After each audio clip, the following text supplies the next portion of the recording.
देखा ही नहीं है और नहीं देखने के पीछे की जितनी पागलपन है, उतना ही उसमें छटपटाहट है, उतनी वेदना है।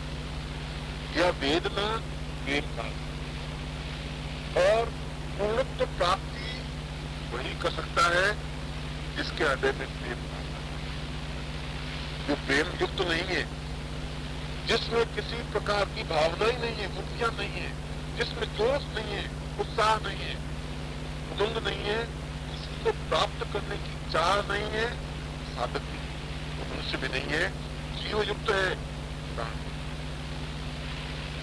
प्राण चेतना के लिए आवश्यक है उसका आधार बिंदु ऐसा हो जो शाश्वत हो, चिर नवीन हो, और इस चिर नवीनता को सात्विक प्रेम है। क्योंकि प्रेम जो ही वासना युक्त बनता है वो प्रेम नहीं रहता। प्रेम में वासना होती ही नहीं है। सैकड़ों घंटों पास में बैठने के बाद भी वासना का उदय नहीं है।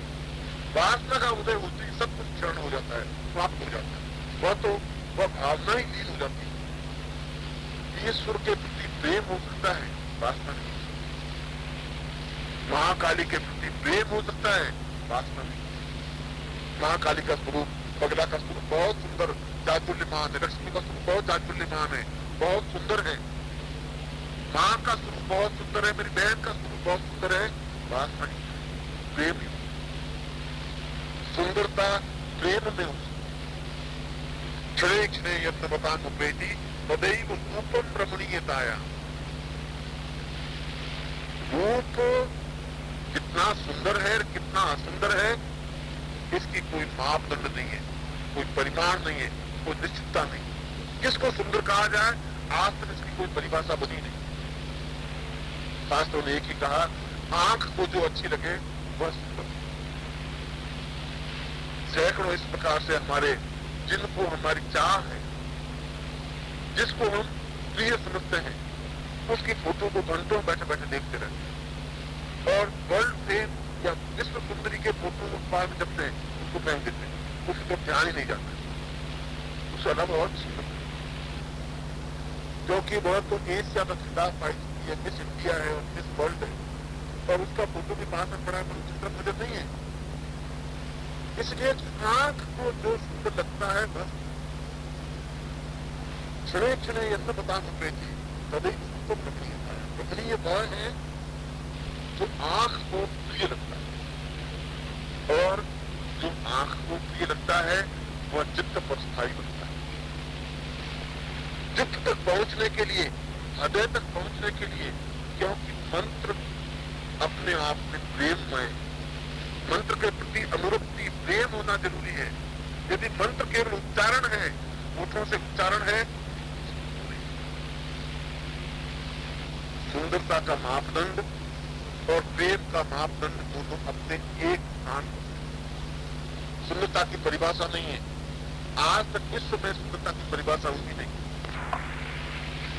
प्रेम की भी परिभाषा नहीं। क्योंकि प्रेम नित्य नवीन दिखाई देने वाला प्रेम है। जो बासी है वह वासना है, वह भोग है। इसलिए जब भोग्या शब्द पत्नी के लिए प्रयुक्त होता है, क्योंकि उसको भोगनी है, भोग्या है, और भोग्या में अपने आप आकर्षण न्यूनता बनती है, स्वभाव सकती है, उसमें ऐप दिखाई देने लग जाती है। जो प्रेमी बहुत सुंदर लगता था, जिसकी बात फुलझड़ियां लगती थी, शादी होते ही वो बस निकट हो जाता है, कुछ दम खमने महीने भर बाद तो बात खास बात नहीं। ऐसा क्यों? 10 साल तक जो कुछ डिफरेंस नहीं आया, वो महीने भर में क्यों अंतर आ गया? तलाक की स्थितियां क्यों बनती है, लड़ाई झगड़ा क्यों बन जाता है? 5 साल तक लड़ाई झगड़ा हुआ नहीं और शादी के 4 महीने बाद लड़ाई झगड़ा शुरू हो जाते हैं। ऐसा क्यों? 5 साल तक क्यों नहीं हुआ? क्या तो आदमी में अंतर क्या आ गया? अंतर ये आ गया, उसके ऊपर प्रेम भावना नहीं रहती, अधिकार भावना। और जहां भी अधिकार भावना आएगी वहां लड़ाई होगी, मतभेद होंगे। इसलिए बहुत ज्यादा जरूरी है कि प्रेम चित्त पर सीधा इफेक्ट करता है और साथ में और कोई पदार्थ चित्त पर इफेक्ट नहीं करता, शरीर के अन्य अंगों पर इफेक्ट करता है। स्त्री के पुत्र पैदा होता है और आप सैकड़ों बार देखते हैं कि कभी संतान उत्पन्न होती है तो माँ के चेहरे की, माँ की आकृति की, उसमें रूप माँ का आ जाता है। कभी संतान पैदा होती है तो पति का आकार आ जाता है, उसके आंख नाक कान, कहते हैं दादी दादी कहती है कि बाप पे गया है, ये बाप पे है, और ये लड़का माँ पे गया है। और कभी कभी ऐसा भी होता है जो माँ पे भी नहीं जाता, बाप पे भी नहीं जाता। जो स्त्री नित्य शीशे में देखती है और अपने चित्त पर अपना इफेक्ट डालती रहती है, उसके जैसा ही लड़का पैदा होगा, माँ के जैसा ही लड़का, क्योंकि उसके चित्त पर दबाव पड़ रहा है अपने स्वरूप का, बार बार वो अपने ही स्वरूप का चिंतन कर रही है, उसको दूसरे स्वरूप का चिंतन उसके मानस में नहीं है। ऐसे सैकड़ों स्त्रियां जो पर्स में वो शीशा रखती है, हर 5 मिनट बाद उस शीशे को देखती है, यूं करके मेरे को फर्क क्या पड़ा है, 5 मिनट में क्या हुआ है। मुंबई जैसे शहर में जाएं तो हर 3 सेकंड बाद निकालेंगे, देखेंगे और उनका भी 3 मिनट तक सब ठीक ठाक था भाई, वो बेकार क्यों दुखी हो रही है, कोई फर्क नहीं पड़ा है। मगर अब उसमें वो है कि भगवान जाने क्या कुछ चेंज क्या है। और जो केवल बार बार अपने ही स्वरूप का चिंतन करती है, उसकी संतान भी उसी के आकृति की बनती है। जो पति से प्रेम करती है, जिसके हृदय पर चित्त पर पति का प्रभाव पड़ता है, उसकी संतान भी पति के आकृति की। और कई बार ऐसा होगा कि पुत्र उत्पन्न होता है, कुछ लक्षण कुछ चिन्ह शरीर के पिता के समान मिलते हैं, कुछ उसके खुद के समान मिलते हैं। महाकाली साधना में भी जब तक उस चित्त पर उस मंत्र का स्वरूप का इफेक्ट नहीं पड़ेगा, तब तक किसी भी प्रकार की सिद्धि की उत्पत्ति नहीं होगी। सिद्धि की उत्पत्ति के लिए सारा सृष्टि विधान क्रम तो वही है, जो क्रम मैंने आपको उदाहरण दिया। और इस क्रम को समझने से पूर्व इस प्रकार प्रत्येक स्त्री को अपने स्वयं के बारे में पक्का ज्ञान होता है, निश्चित ज्ञान होता है कि मैं क्या हूँ और कहाँ से सुंदर लग रही हूँ, कहाँ से सुंदर नहीं लग रही हूँ। वह उसी हाव भाव में उसी तरीके से बात करने की कोशिश करेगी, चलने की कोशिश करेगी। पुरुषों में भी यही स्त्रियों के लक्षण आ गए, कुछ वेट ला करके चलेंगे, मुर्जा करके चलेंगे, बहकाते हुए चलेंगे, क्योंकि उनमें कुछ न्यूनता है, कुछ हीन भावनाएं, कुछ कमी महसूस हो रही है कि मुझे कुछ नहीं है जो मुझे दिखाना जरूरी है। साधु सन्यासियों को कोई जरूरत नहीं, शीशे की जरूरत नहीं है, वो अपने मस्ती के साथ बैठे हैं, बस देख लिया तो देख लिया, नहीं देखा तो नहीं देखा। यह मस्ती, यह आनंद तभी आ सकता है जब हम अपने आप को अच्छी तरह से पहचाने या सामने वाले इष्ट को अच्छी तरह से पहचाने। गुरुमय होने के लिए पिछले शिविर में मुझे बार बार पूछा कि आप बार बार कह रहे हैं गुरुमय हो जाइए, गुरुमय हो जाइए, हम कैसे बने गुरुमय? तो तरीका क्या है? और तरीका यही है कि जब एक ही चिंतन, एक ही भावना, एक ही विचार केवल अपने प्रेम के माध्यम से सामने वाले पर पड़ता रहता है, वही अपने चित्त पर प्रभाव डालता है।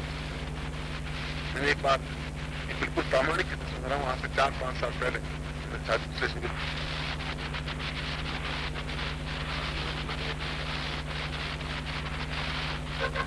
जीवन में इतनी तन्मयता आ सके जब किसी को बिना देखे हम रह नहीं सके।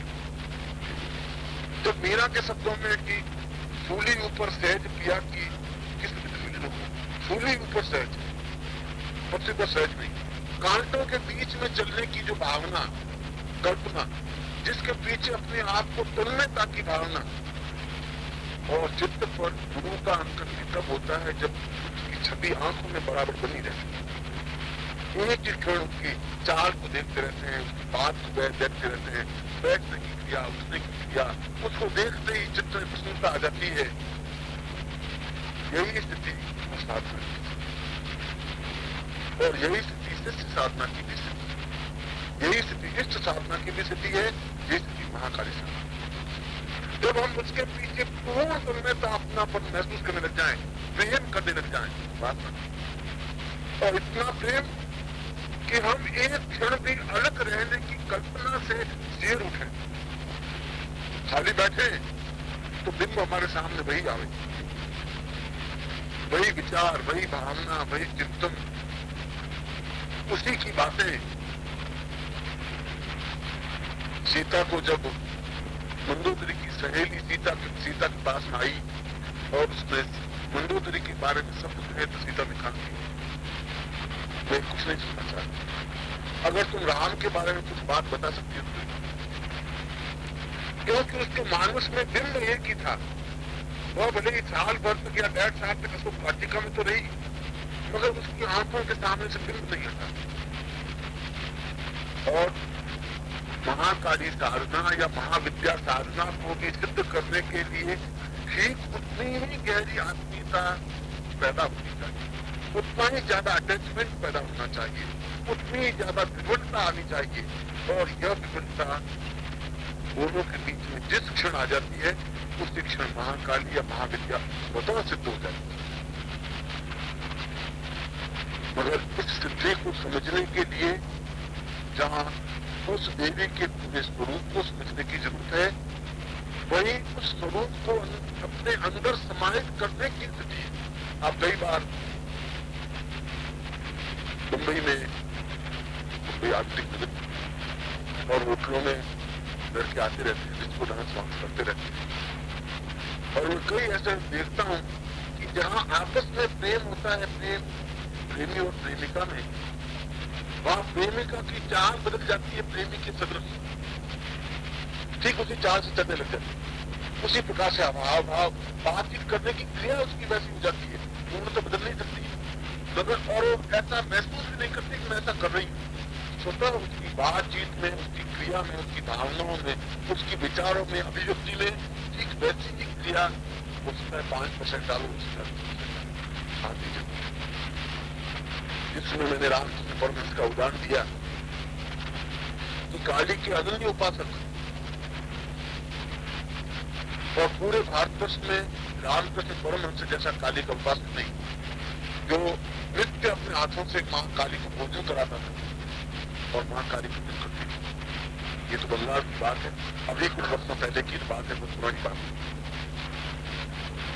और उन्होंने अपने जीवन में रामकृष्ण परमहंस ने कुरान का अध्ययन किया, पूरी कुरान पढ़ी, बाइबल का अध्ययन किया, पूरी बाइबल पढ़ी, पूरी रामायण पढ़ी, पूरी श्रीमद् गीता पढ़ी, मां काली के उपासक होते हुए भी अन्य धर्म ग्रंथों को भी पढ़ा। इसलिए पढ़ा, रामकृष्ण परमहंस की जीवनी लिखी है, रामकृष्ण मठ से बेलूर मठ से आप पढ़े, उनके 8 भागों में लिखी। उन्होंने ये देखना चाहा कि क्या ये धर्म हिंदू धर्म के अलावा अन्य धर्म भी प्रामाणिक है, क्या मुस्लिम धर्म प्रामाणिक है या नहीं है, क्या बौद्ध धर्म प्रामाणिक है या नहीं है, क्या इसका शास्त्रीय बेस है या नहीं है। और एक धर्म है राधा संप्रदाय, सखी संप्रदाय, आपने पढ़ा हो, आगरा में एक दौलत बाग के पास में है, इसको राधा संप्रदाय का आप लोगों में से राधा स्वामी। मुंबई में मैं एक संबंधित लोग, और उन्होंने रामकृष्ण परमहंस ने राम की उपासना की और राम की पूर्ण ओम परम तत्वाय नारायणाय गुरुभ्यो नमः। ओम ह्रीं मम प्राण देह रोम प्रतिरोम चैतन्य जाग्रय ह्रीं ओम नमः। ओम भूर्भुवः स्वः तत्सवितुर्वरेण्यं भर्गो देवस्य धीमहि धियो यो नः प्रचोदयात्।